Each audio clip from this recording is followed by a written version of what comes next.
Father Daniel Berrigan once said that writing about prisoners is a little like writing about the dead. I think what he meant is that we treat prisoners as ghosts. They're unseen and unheard. It's easy to simply ignore them, and it's even easier when the government goes to great lengths to keep them hidden. As a journalist, I think these stories of what people in power do when no one is watching are precisely the stories that we need to tell. That's why I began investigating the most secretive and experimental prison units in the United States for so-called second-tier terrorists. The government calls these units Communications Management Units, or CMUs. Prisoners and guards call them Little Guantanamo. They are islands unto themselves, but unlike Gitmo, they exist right here, at home, floating within larger federal prisons. There are two CMUs. One was opened inside the prison in Terre Haute, Indiana, and the other is inside this prison in Marion, Illinois. Neither of them underwent the formal review process that is required by law when they were opened. CMU prisoners have all been convicted of crimes.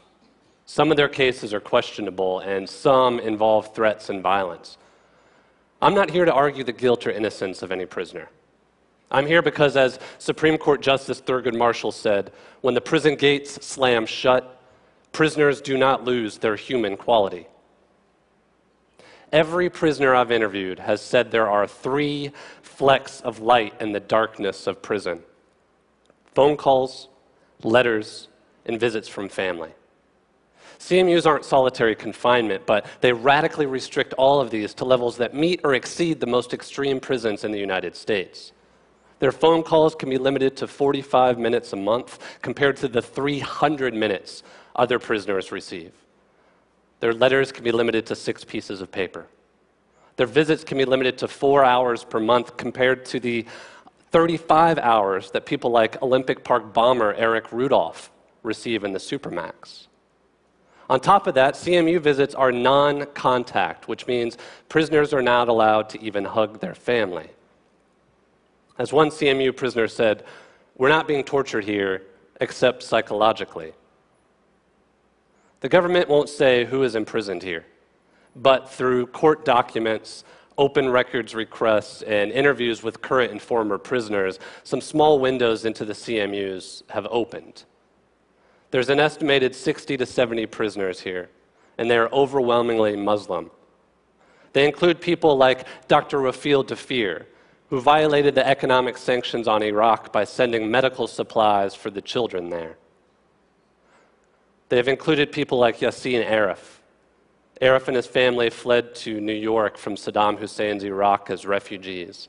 He was arrested in 2004 as part of an FBI sting. Arif is an imam, and he was asked to bear witness to a loan, which is a tradition in Islamic culture. It turned out that one of the people involved in the loan was trying to enlist someone else in a fake attack. Arif didn't know.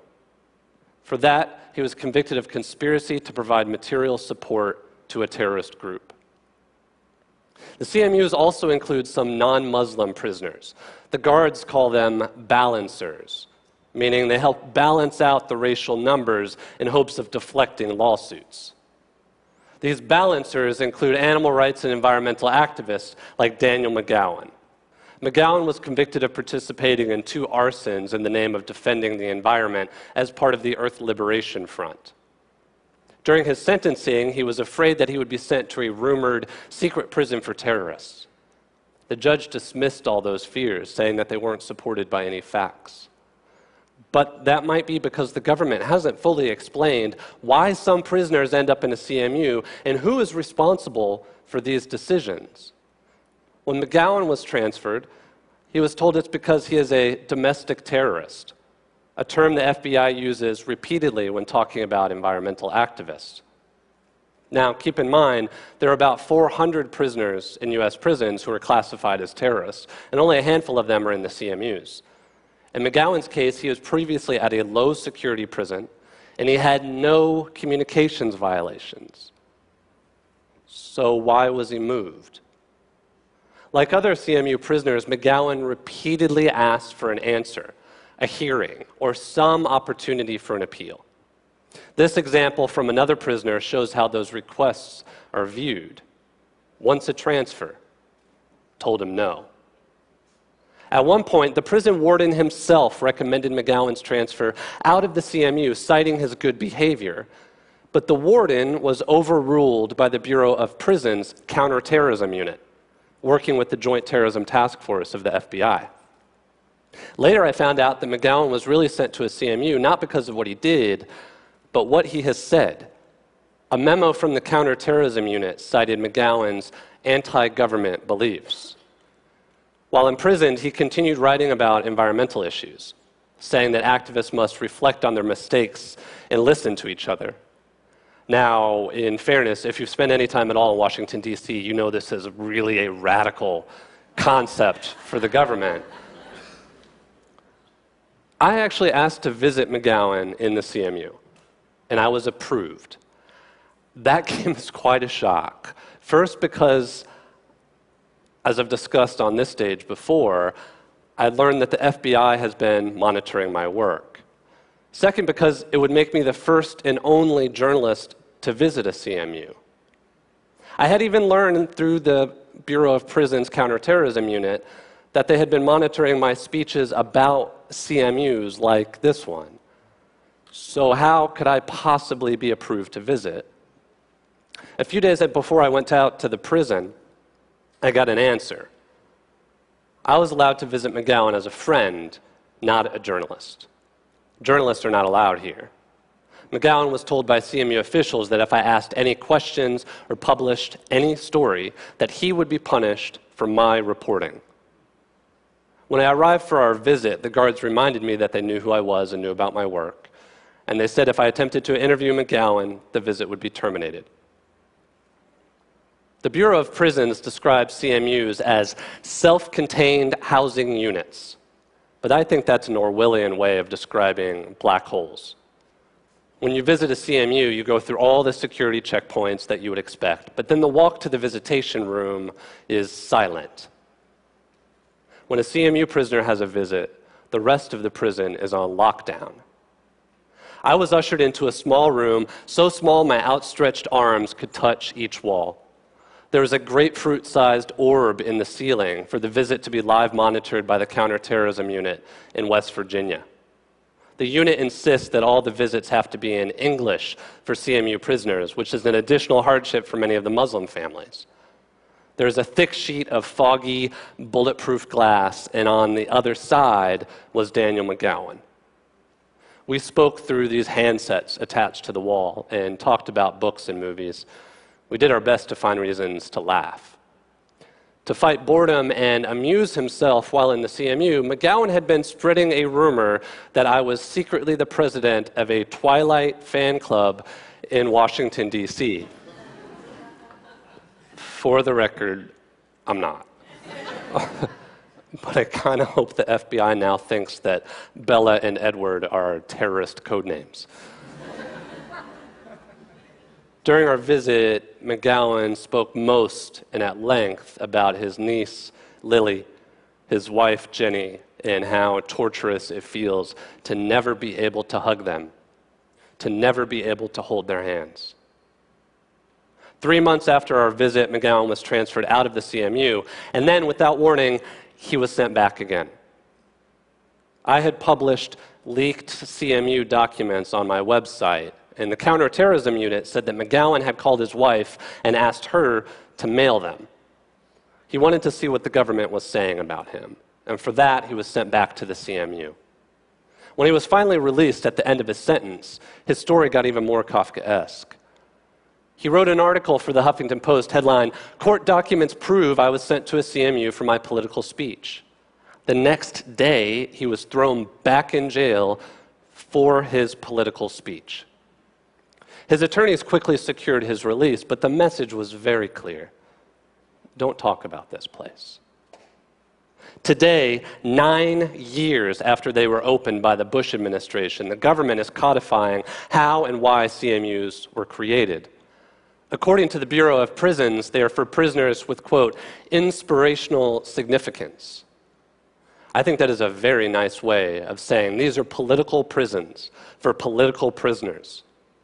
Prisoners are sent to a CMU because of their race, their religion, or their political beliefs. Now, if you think that characterization is too strong, just look at some of the government's own documents.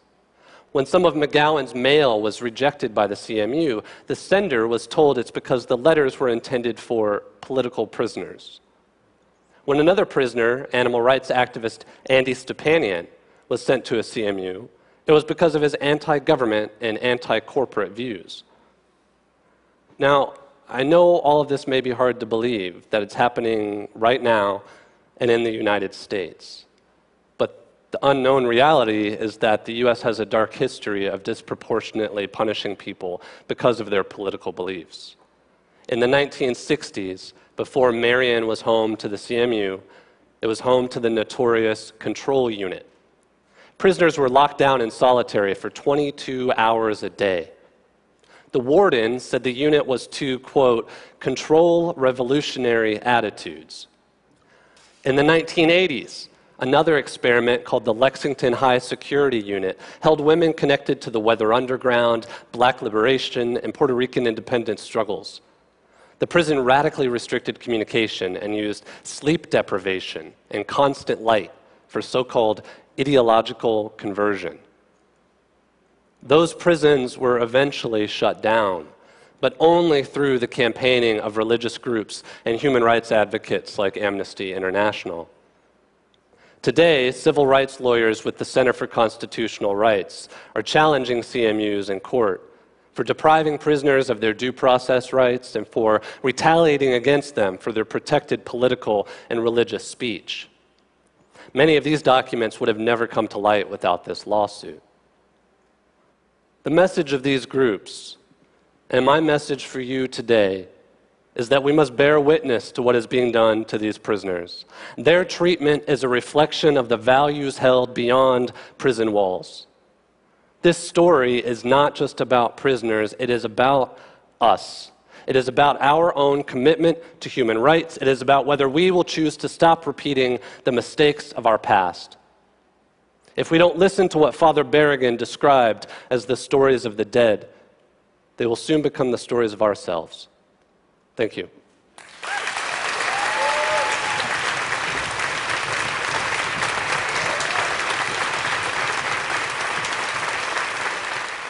I have just a couple questions. When I was in high school, I learned about the Bill of Rights, the Constitution, freedom of speech, due process, and about 25 other laws and rights that seem to be violated by this. How could this possibly be happening? I think that's the number one question I get throughout all of my work, and the short answer is that people don't know. I think the solution to any of these types of situations, any rights abuses, are really dependent on two things. They're dependent on knowledge that it's actually happening, and then a means and efficacy to actually make a change. And unfortunately with these prisoners, one, people don't know what's happening at all, and then they're already disenfranchised populations who don't have access to attorneys, not native English speakers. In some of these cases, they have great representation that I mentioned, but there's just not a public awareness of what's happening. Isn't it guaranteed in prison that you have right to counsel or access to counsel? There's a tendency in our culture to see when people have been convicted of a crime, no matter if that charge was bogus or legitimate, that whatever happens to them after that is warranted. And I think that's a really damaging and dangerous narrative that we have that allows these types of things to happen as the general public just kind of turns a blind eye to it. All of those documents on screen were all real documents, word for word, unchanged at all, right? Absolutely. I've actually uploaded all of them to my website. It's willpotter.com/CMU, and it's a footnoted version of the talk. So you can see the documents for yourself without the little snippets. You can see the full version. I relied overwhelmingly on primary source documents or on primary interviews with former and current prisoners, with people that are dealing with this situation every day. And like I said, I've been there myself as well. You're doing courageous work. Thank you very much. Thank you all. Thanks for that.